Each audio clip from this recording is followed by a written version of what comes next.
Hello teachers, learners, and parents. Sir Jeff po, at your service. Alam nyo ba na meron tayong website na tinatawag na DepEd Commons?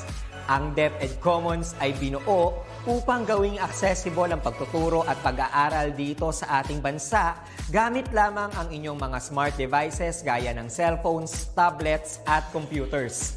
Dito ay maaari nating ma-access ang iba't ibang learning materials mula sa Department of Education.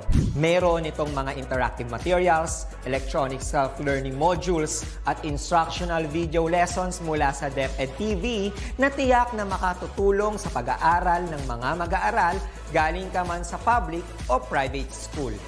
Walang problema dahil welcome ang lahat dito. Para ito sa mga guro, magulang at mga mag-aaral mula sa kinder hanggang grade 12, alternative learning system o ALS, at pati na rin ang special education.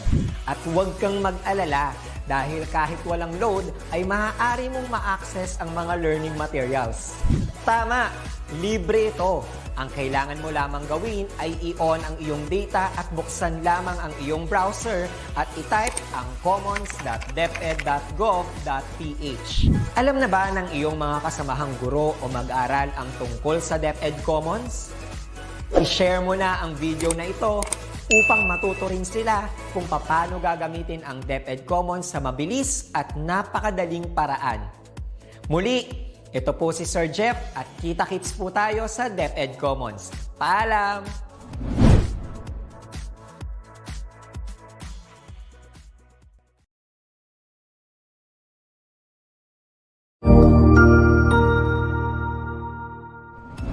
Magandang araw, Sir Wilbur po, at your service. Narito ang ETUlay upang gabayan ka sa inyong pag-aaral upang lubos na maunawaan ang iba't ibang paksa o subject. Ang ETUlay ay isang free online tutorial class na pinangungunahan ng DepEd Educational Technology Unit sa pamumuno ni Undersecretary Elaine Del B. Pascua. Ang programang ito ay hindi lamang para sa mga bata, kundi ito rin ay magsisilbing gabay sa mga magulang at mga guro kung paano nila ituturo o gagabayan sa bawat asignatura ang kanilang mga anak o mga estudyante. Sa kasalukuyan, ang self-learning module mula sa rehiyon ng Calabarzon at kilala sa tawag na pivot ang ginagamit sa ating ETUlay online class. Kaya ano pang hinihintay ninyo? Ihanda na ang inyong mga ballpen o lapis, papel o kwaderno at samahan kaming itulay ang pagkatuto para sa bawat batang Pilipino. Sama-sama tayong magtutulungan para malampasan ang mga hamon sa panahong ito. Halina't matuto kasama ang inyong online tutor sa oras na ito.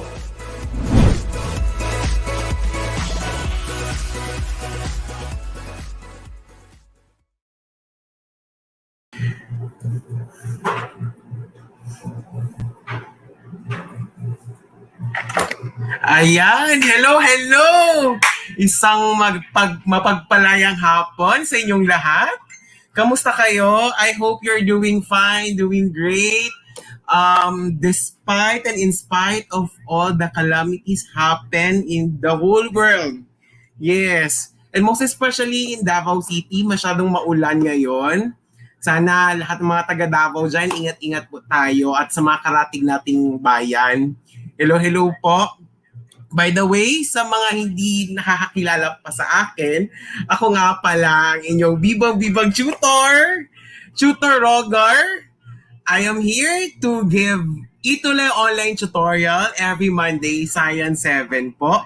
1 p.m. to 1:40 in the afternoon. Hello po. Ako po'y nanggaling sa division ng Davao City. Yes! At hello sa aking mga kaibigan dyan. Lalo-lalo na ang aking mga dual sisters. Hello po sa inyo na nanonood ngayon. Ayun, I would like to greet also pinakaunang nag-comment sa live, si Joshua Pasion. Good afternoon po. I am Joshua L. Pasion, grade 7, Einstein. Yan, wow! Einstein, science na science. Watching from Lalio National High School, SDO Cagayan. Wow! Hello, Joshua Pasion. Thank you for watching. And I've known na isa ka sa mga sumusubaybay talaga sa ETUlay online tutorial. Okay. Sige. Yan. Yan ang aking mga kasamahan sa Science Thinkers, ETUlay Tutors every Monday, 1 to 6 p.m. So, please stay tuned hanggang alas 6 ng gabi dahil tayo po ay maglalakbay, mag-enjoy at maglaro kasama namin mga science teachers. Ayan. Okay, but before that, let's have our, what we call this, our ETUlay Cutie of the Week. Yan. Sino nga ba? But before that, before I give the ETUlay Cutie of the Week, let's have first our content of our ETUlay tutorial session for this Monday. I know it's week 3 already for quarter 4. Okay, we were going to talk about the atmosphere. Yeah, the different layers of atmosphere. I know you are all excited to learn about this. Might be some of the students hindi pa nakaabot nito sa week na to, pero meron din iba advance. Yan, so thank you so much. And now, I'm going to give who is our Cutie of the Week. Yan, I'm so excited also to know sino nga bang ang Cutie of the Week. Yan, kasi surprise ito. Our ETUlay Cutie of the Week is no other than Zane Dinglasan. Yun. I will read his output ha. Hi everyone. I'm Zane R. Dinglasan, a student from Tanuan City Integrated High School. A STEM student, grade 7, Alcala, Tanuan City, Region 4A, Calabarzon. Wow, ang layo. Today, I have learned what natural resources are and how to conserve them. From using hydroelectricity to solar power, we need to reduce and make use of natural energy like using proper energy consumption and reducing our waste rather than abusing or using too much of these natural energies and wasting them. Number 1 rule is to take care of Earth and our surroundings by planting trees, following the 3 R's, and also proper efficient use of these raw materials and energy. Thank you very much, Tutor Roger Garcia, for teaching us earlier in this session of DepEd, #ETUlay, #Science7, #Science Tutor Roger. So nang dahil dyan, ikaw ang ating ETUlay Cutie of the Week. Napakaganda, palakpakan naman natin si si Zane Dinglasan. Congratulations. Now, let's proceed to our by the way, before we proceed, let's please share we are live in the different social media platforms right now, as in today. Yeah, in Facebook, Edtech Unit Facebook page, DepEd Tayo Facebook page, and also in YouTube. Yun, DepEd Philippines YouTube channel, DepEd Educational Technology Unit YouTube channel, and DepEd TV YouTube channel. Wow, yan. So live na live po tayo ngayon. Yan, and I am now reading all your comments. Yes, good afternoon everyone. Ayun. Sige, laban tayo. By the way, I would like to say hi and hello to my ETUlay grade 7 cuties and babies. Hello, hello. I know you are now watching right over in your safe place, in your safe home. Thank you so much. Yun. Now, let's proceed to our topic for this afternoon. I know you are all excited to learn. But before that, let me tell you what is the most essential learning competency in quarter 4, week 3. Okay, so I know the teachers are very busy right now because quarter 4 na, submission of RPMS and so on and so forth. And thank you for still watching ETUlay. Ayun. And also parents, hello, hello. So our MELC is discuss how energy from the sun interacts with the layers of the atmosphere. Ayun. Hello, hello Ma'am Jessica. Babasahin ko talaga ang comment mo. Wow, ganda. Thank you, Tutor Jessica. Thank you so much. Okay, now, let's proceed to the objectives. From the MELC that is given, we will have to do our objectives. So these are the goals and objectives of this afternoon session. Number 1 is to identify the layer of the atmosphere. Number 2 is to differentiate the layers of the atmosphere based on variation of temperature. And number 3, you can learn to explain the significance of the layers and the boundaries between them. Ayun. Thank you so much. Now let's proceed to our question. Sorry. To our question. So the biggest question is, are you ready? Ayun. So let me read some of you who were answering. Ready na ba ang lahat? Ayun. So hello. Hi. Hi po from Riza Manzanero, Angel Frugal, Cherish Agno, one of my babies in ETUlay, Angeline Cardano, Chloe, Marnelli Legman, hello po. Yun, sabi ni Luke Manosa, let's go. Wow. Okay, so I think we are all set. But before that, let's have our pre-test. These are the questions if you have the ideas about our lesson. So don't be worried if maliit yung scores ninyo sa pre-test because dyan lang natin babasihan kung ano ba talaga, meron ba kayong learning prior to this lesson regarding the topic. Okay? So, sige, let's answer. Do not forget to use your ball pen, your any paper could do, and then write the letter of your choice. Okay. Choose the best answer and write this on a separate paper. Okay, number 1.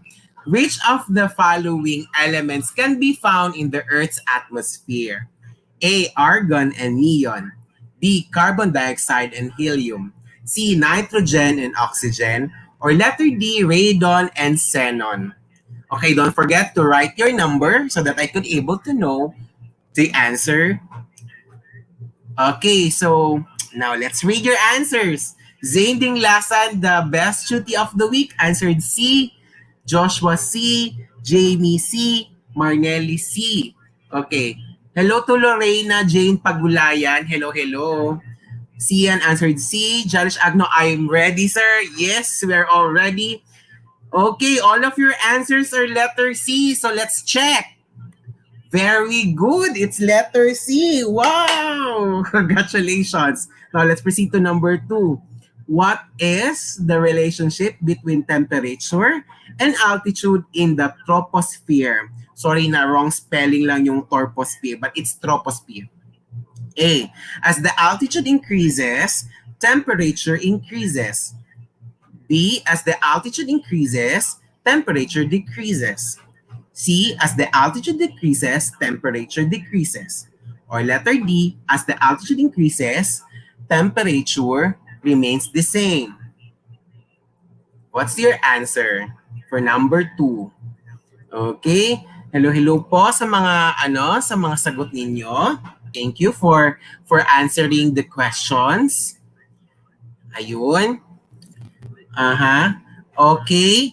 The correct answer for number 2, it's letter B. Yan, ang galing-galing talaga. Chloe got it correct. Joshua, Princess, Riza, Lorena. Very good. Jamie as well and Cian Patrick. I hope you could able to join with our group chat po. Ito yung mga students ko sa grade 7 na sumusubaybay. You can approach Judy Kama, Chloe, sino pa yung mga Zane Dinglasan, belong din siya sa group chat ko. So you can approach them or chat them para ma-add kayo sa group chat. Thank you. Number 3. Which layer of the atmosphere protects us from harmful ultraviolet rays? Which layer of the atmosphere protects us from harmful ultraviolet rays? Galing-galing nyo naman. A. Exosphere. B. Mesosphere. C. Stratosphere. Or letter D. Troposphere. Okay. Jarish answered C po. Okay. Hala ha. Hello, Sis Narf. Honey, Science 7. This is Anna Wave Frances, Ina D, Grade 7 Zoom Halali, watching from Canaan East National High School. Okay, Division of Nueva Ecija, Rizal District. Wow. So, all of your answers are letter C. However, Angel answered letter B. Okay, let's see what's the answer. Okay, very good. It's letter C. Wow. Ang gagaling niyo naman. For pa hindi na ako kailangan dito. Joke. Okay, let's have number 4. What is the correct answer if the Earth's atmospheric layers in ascending order? Okay. A. Stratosphere, Mesosphere, Troposphere, Thermosphere, Exosphere. B. Stratosphere, Troposphere, Mesosphere, Thermosphere, Exosphere. Para naman akong tongue twister. Sorry. C. Troposphere, Mesosphere, Stratosphere, Thermosphere, Exosphere. Or letter D. Troposphere, Stratosphere, Mesosphere, Thermosphere, Exosphere. So what's your answer? Let's see. Joshua answered D. Raya answered C. Jamie D. Cherish A po. C and Patrick C. So ito pag iba-iba na ang kanilang mga sagot. So now let's try to discover so what's the answer. Okay, the answer is letter D. Wow. Anybody who answered letter D, you got it right. Yeah. So kindly check the number of your score. Kindly check the correct answers and kindly comment also your scores in our comment box down below. Thank you. And I think that's the pre-test. Wow. So yeah, let's see your scores. If you got perfect, so kung perfect na, wow na wow. Zane Dinglasan got 5/5. Very good, anak. Okay. Okay, Joshua answer scores also 4/4. Ilang items ba? I think 4. Yeah, 4. 4 items lang ah. Sige, Princess 4/4, Angel. Okay, ang daming perfect. Wow. Congratulations. I am so proud of you guys. Now let's have our lesson for this morning. I think we are all set and ready. Now, there's an article, and I am going to read the article, and you can also join with me. Okay, and then later on, we will going I am going to ask you some questions regarding the article. I know na meron tayong mga pa-article in your Araling Palipunan and in your English. So ngayon, babasahin natin to. The Science Updater, all about the big world we live in. Exclusive news today. Okay, para tayong reporter nito. Earth's atmosphere security blanket. Every living and non-living thing here in our planet is truly blessed to be protected by an invisible blanket. This invisible blanket is what we call as the atmosphere. The Earth's atmosphere is composed of different gases, namely nitrogen 78%, oxygen 28%, and the other gases is 1%. It is composed of 5 layers that have different characteristics. High above the planet, it becomes thinner until it gradually reaches the space. The atmosphere plays an important role to make our planet livable. It provides a shield in order to protect us from the harmful UV rays. It also catches heat, making the temperature comfortable for us living things. Thus, our Earth's atmosphere is known as our security blanket. This is Roger R. Garcia reporting. Wow! Bagay ba? Yan. Sige. I hope you grasp and understand the news that I've read. Now let's have our guide questions. Sige nga. If you have this comprehension about the article.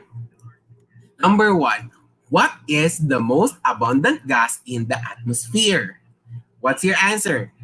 Comment down below. I know. Comment below. Comment your answer on the chat box. Okay? And then we will have number 2. What happens to the atmosphere as it reaches outer space? And number 3, Explain why the Earth's atmosphere is known as security blanket. Okay, sige nga. I know you are all reading right now and I'm waiting for your answers regarding this. Ayun, sabi ni Joshua, wow, nangunguna itong si Joshua. Hello Joshua, I hope you could also join with us in our group chat, in our discussions. Number 1, it's nitrogen. Chris Ford answered nitrogen 2. Angel answered nitrogen. Giancarlo, hello Giancarlo. It's nitrogen. Zane answered nitrogen. Diane, nitrogen. All of your answers are nitrogen. Now let's see. Okay, it's nitrogen. Wow, a big round of applause who answered correctly. Number 2, what happens to the atmosphere as it reaches outer space? Anong mangyayari? Aha, I know. Alam ko na isa to sa mga pinaka-exciting na topics kasi ito yung mga constellations, ito yung mga atmosphere, di ba? Gustong-gusto nyo yan, yung mga malalaman nyo kung ano nangyayari from the outer space, di ba? Sige lang. Uy, Joshua pa rin ang nangunguna. Sabi niya, it will become thinner. Okay, let's see. Yan, it becomes thinner. Very good, Joshua. Thank you. Congratulations. Yan. And number 3 na po tayo. Explain why the Earth's atmosphere is known as security blanket based from the article that I've read a while ago. Sige nga, let's see if you know. Sabi ni Zane Diglasan, for number 2, it will be minimized. Pwede. Okay. Same context. Sabi ni Joanne, it will become thinner. Yes. Pero I'm waiting for number 3 answer. Okay. Sabi ni Joshua, it catches heat. That's why it is called security blanket. Wow. Sige. That's good.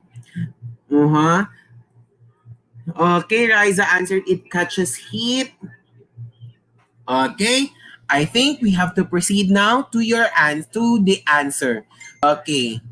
According to what you've read, it provides a shield in order to protect us from the harmful UV rays.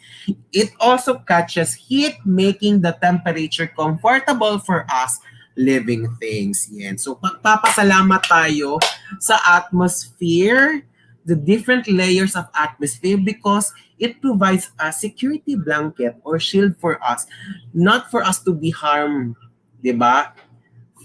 Harmful kasi yung UV rays coming from the sun. Diba? So that's why. So congratulations! Thank you so much, Angel, Joshua, Zane, Riza, and the rest of the students who answered. Ayun. I think you are all set for our next slide. Ayun, sabi ni Joanne, pahabol, it traps the heat. Very good. Okay, now let's proceed. Now, okay, so nandiyan na naman si Kaibigang Earth. Yan, masaya siya ngayon. Masaya si Kaibigang Earth kasi, our topic is about atmosphere. Ayun. Ayun. So the layers of the atmosphere. We have how many layers? We have 1, 2, 3, 4, 5. And it's called in ascending. Ascending. Tapos in ascending, tawag ito, in ascending way. Thermosphere, Stratosphere, Mesosphere, Thermosphere, and Exosphere. Kayo nga? Thermosphere, Stratosphere, Mesosphere, Thermosphere, Exosphere. Yay! So every layer has its functions and different definition that we're going to explore. Okay, now let's gumawa na ng parang si Zane ni Monique, sabi niya ETMST. Okay, in descending manner. Pag ascending, it's TSMTE. Yan. Sige, let's proceed. Okay, troposphere. Okay, tropo means turning or changing. Okay, from the root word tropo, it's called means turning or changing. This where all weather occurs. This is where the clouds form anywhere from 9 kilometers to 16 kilometers above sea level. Temperature goes from warm to cold as you increase in altitude. Okay? So, meaning, this is where you can see the clouds. So, troposphere pa yan siya. And also the weather for today. And the temperatures goes from warm to cold. So, it means that the temperature decreases if the altitude is increases. So, always remember, in troposphere. Now, where is the troposphere? Yan. Diyan si troposphere nangyayari. Oo. Yan ang layer. Okay. Sige, now let's proceed to stratosphere. Stratosphere is, strato means layer or spread out. Okay. So, it contains the ozone layer. Yan, dyan na natin makita si ozone layer. This is from 10 kilometers to 50 kilometers above sea level. Wow. Imagine na ganun siya. Planes often fly here. Okay? Ito na yung kanyang maximum sa atmosphere. Okay? Sino bang nakasakay na ng airplane? Ako, I miss traveling na via airplane. Pero ngayon, behave na lang muna tayo because of this pandemic. Sige lang, this is not this is just a temporary This is temporary. Okay? Temperature goes up as you rise in altitude due to the ozone absorbing the sun's heat.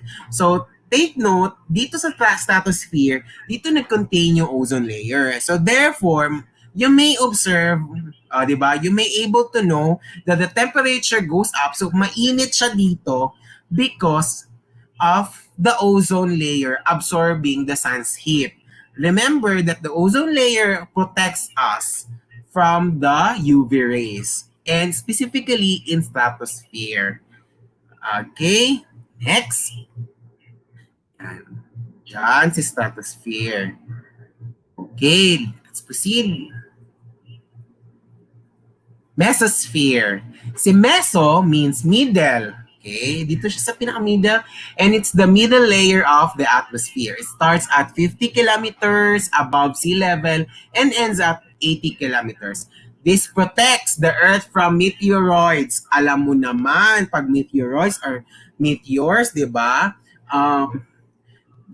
Napakadelikado pag yung meteorites magpunta sa ating Earth. Kaya, pasalamat tayo, nandyan si Mesosphere to protect us.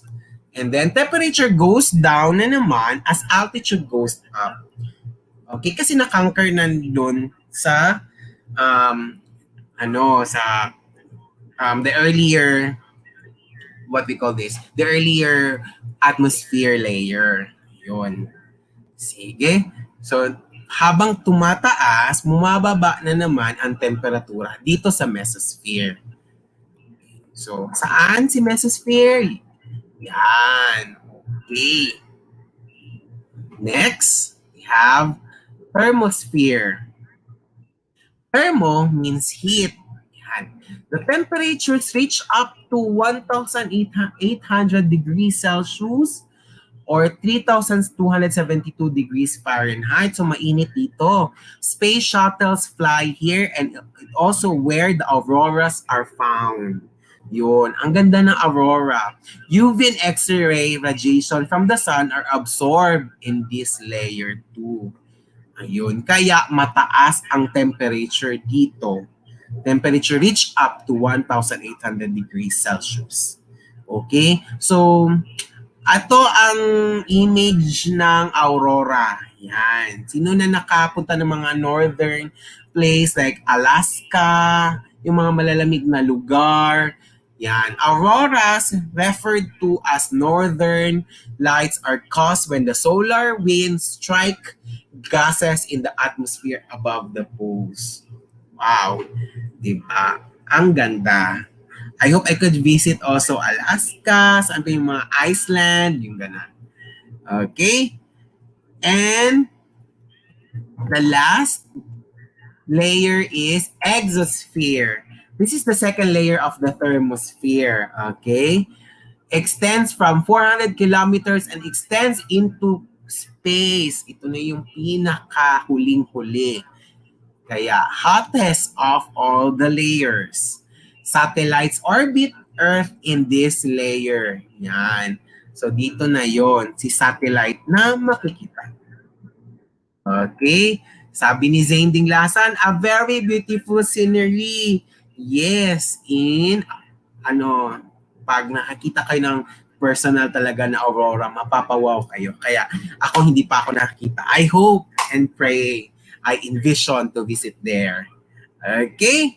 Sige. Now that's the end of our definition of the different layers of the atmosphere. Now let's see if you are able to understand and grasp the the lecture or discussions that I've already did.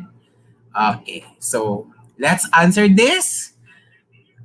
Fill in the missing words and write your answers in your notebook. Okay, Earth is surrounded by a blanket of air called the atmosphere or the oxygen. What's your answer? Comment down below. Comment on the chat box. Yun. Is it atmosphere or oxygen? What's your answer?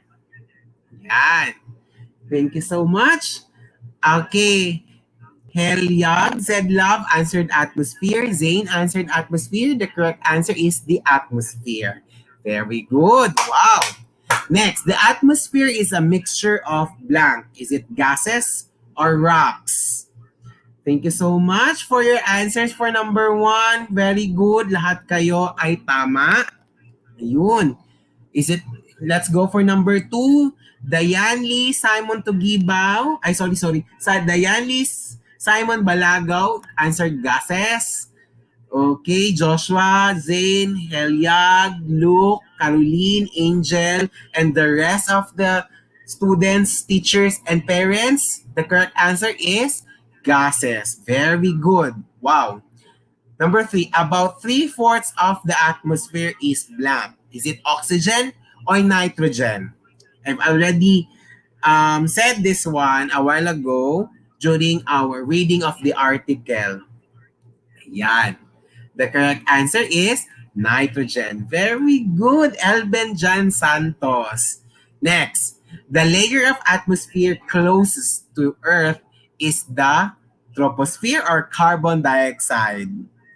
Yan. Pinaka-close. Okay, the answer? Yan.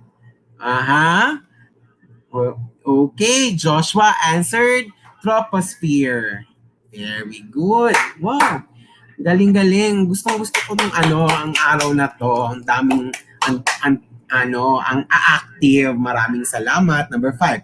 Ozone keeps most of the sun's harmful blank from reaching Earth. What's the answer? The answer is okay, I'm waiting for your answer. Number 5, Zane Diglasan answered radiation. Very good. So I think all of your answers are correct. Kindly, oops, not yet. We will have our letter B. Okay, activity letter B. Yan ang letter A. Meron pa tayong letter B. Very good. I think all of you got it right. Parang perfect kayo sa letter A na activity. Now, let's go to letter B activity. So, let's have multiple choice. Which of the following statement is false about the Earth's atmosphere? A. Forms volcanoes. B. It keeps the Earth warm. C. Provides air for living things on Earth to breathe. Or D. Protects the Earth from ozone, comets, and meteorites. What's your answer for number 1? Obviously, napaka-obvious. The question are really obvious. Yun, Inchay got it right. Letter A. Zane, also Lorena, and the rest of the gang. Thank you so much, students. Number 2. Which statement about the stratosphere is true? Ito. A. Weather happens in the stratosphere. B. There is no air pressure in the stratosphere. C. The stratosphere is below the troposphere. Or letter D. The stratosphere is warmer at the top than at the bottom. Aha, sige nga, mapapalaban kayo sa number 2 question. Sige, what's your answer for number 2? Aha, okay. Number 2, A, you answered A. Luke Manosa, A. Lorena J. M. Pagulayan, A. Angel, and the rest of the GAG. The answer for that is stratosphere is letter D. Letter A is not the weather because it's troposphere, di ba? Oo. Now, the stratosphere is warmer at the top than at the bottom. Okay. Number 3. Which of the following elements can be found in the Earth's atmosphere? Okay, A, argon and neon. B, carbon dioxide and helium. C, nitrogen and oxygen. Or letter D, radon and xenon. What's your answer for number 3? Yan. Diane Lee Simon Balagaw answered letter C. Angel C. Zane C. ETUlay C. Okay, and the rest of the students and teachers and also parents answered C. The correct answer is letter C. Congratulations! Okay, next, number 4. Which layer of the atmosphere contains the ozone layer? Yun. So, isip-isip, balikan yung aking sinabi. A, exosphere, B, mesosphere, C, stratosphere, or D, troposphere. What's your answer for number 4? The correct answer is letter C. By the way, while waiting for your answer, I would like to greet our regional science supervisor. Hello, Dr. Maria Liza Ibirandoy. Hello po, ma'am. Okay, the correct answer where the atmosphere contains the ozone layer, it's letter C, stratosphere. Okay, Yuna Marie got it right. Trix Marl C, very good. Jarish C, Angel Keith C.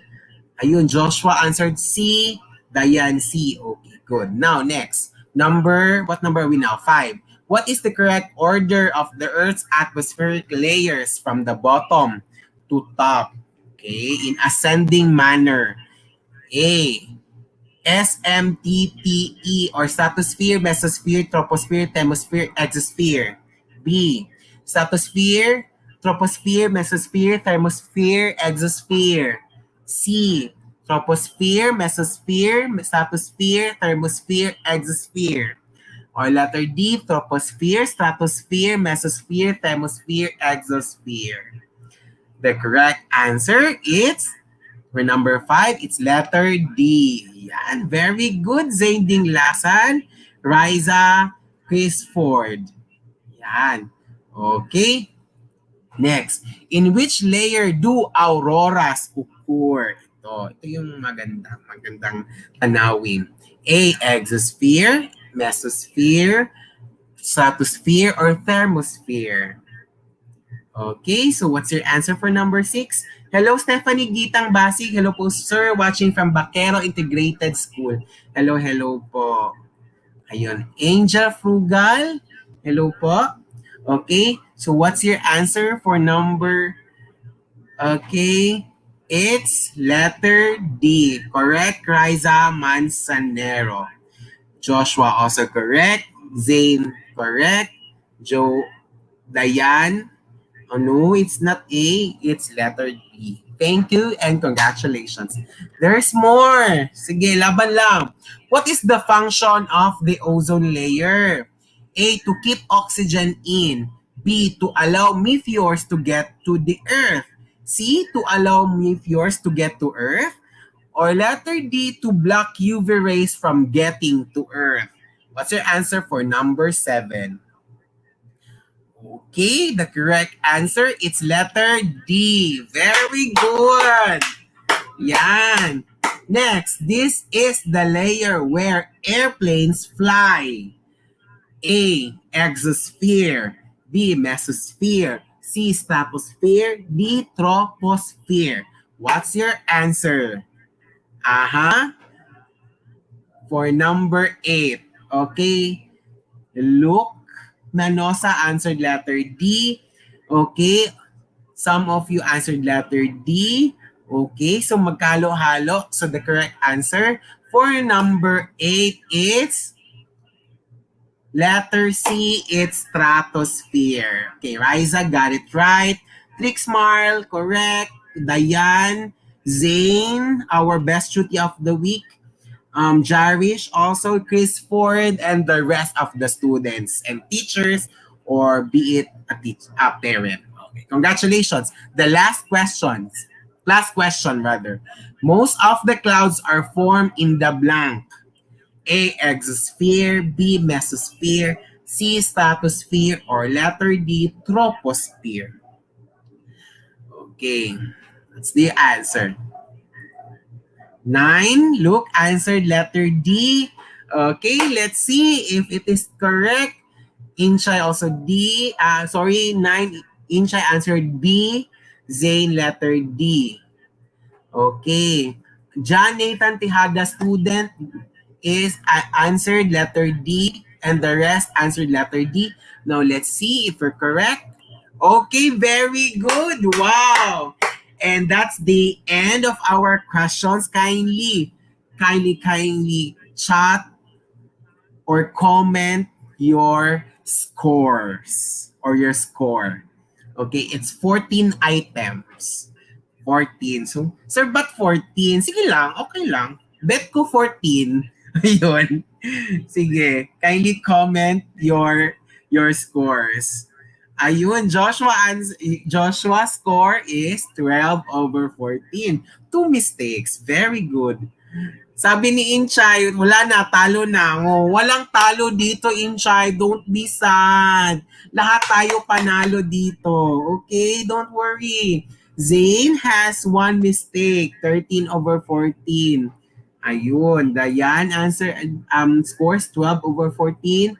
Angel also has 1 mistake. Ang daming at may na-perfect. Congratulations, Raya Abat. Wow. Charish got 10. That's good. Trixmar also got 12. And the rest of the students. Very good. Thank you so much for your answers. At wala pong nabagsak. Very good. So I know that you are all listening and you cooperated well. Maraming salamat aking mga estudyante, mga guro, at mga magulang na nakikinig ngayon live here at DepEd ETUlay tutorial session ng grade 7. Maraming salamat! Okay, ngayon, gusto nyo bang ma-featured as Batang Science viewer? Katulad ni Zane Dinglasan, ni Judeline Kama, ni Giancarlo Tugibaw, at yung iba pa mga estudyante, si Marnelly Legman, yun, gusto nyo bang ma-feature? Okay, tumutok lamang sa ETUlay sa iba't ibang social media platforms. It could be YouTube and Facebook. Okay?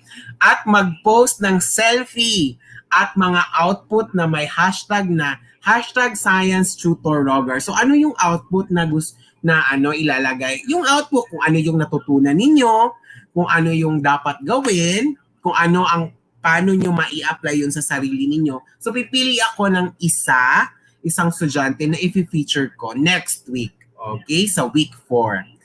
Ayun. So ang mapapalad na viewer at school of the week ay i-anunsyo ko sa aking live ETUlay online tutorial sa Science 7, 1 to 14 ng hapon. Hindi lamang sa live, kundi i-feature ko talaga sa aking Facebook. Yun, sa aking personal account. So some of the students are adding me. So okay lang, i-confirm ko kayo. Gusto ko kayong subaybayan din. Malay natin, makikita-kita tayo, di ba? Someday. Kaya okay lang, i-add nyo lang ako sa Facebook. My Facebook name is Roger Garcia. Tsaka, kung gusto nyo sumali sa aming group chat, pwede din. Meron din kaming group chat.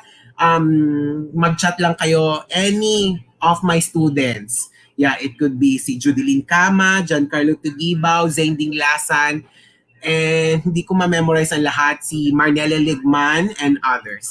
Okay, I am so excited to be with you in our group chat and also in our ETUlay session. Ayun, overtime na ako.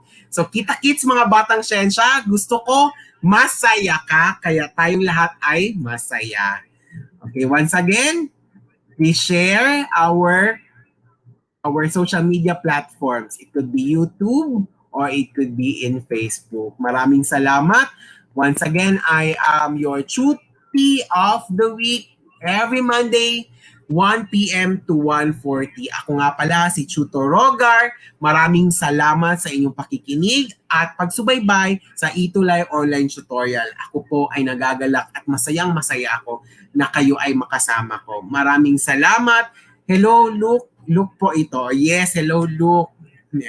Okay, maraming salamat at hanggang sa muli. At magkita-kita po tayo next week, ha? So for your comments, suggestions, email us at edtech@deped.gov.ph. Maraming salamat at God bless you sa lahat-lahat.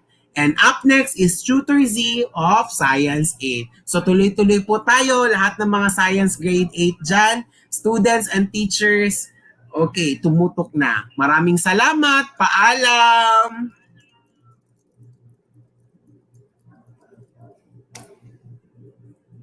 Ayun, okay. Sorry, hindi pa pala. Sigurado ako na marami ka na namang natutuhan sa ating ETUlay tutorial session ngayong araw. Tandaan, ito ay hindi lamang para sa ating mga mag-aaral, kundi pati rin sa ating mga minamahal na guro at mga magulang na kaagapay natin para maituloy ang pagkatuto sa kabila ng nararanasang pandemya. Patuloy ding sumubaybay sa DepEd TV para sa mga araling ginawang video episodes. Mapapanood ito mula Lunes hanggang Sabado, alas 7 ng umaga hanggang alas 7 ng gabi sa inyong mga telebisyon.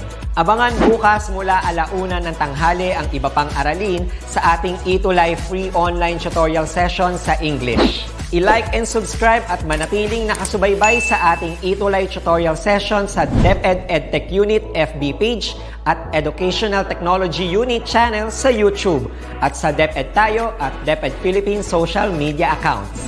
Paalam!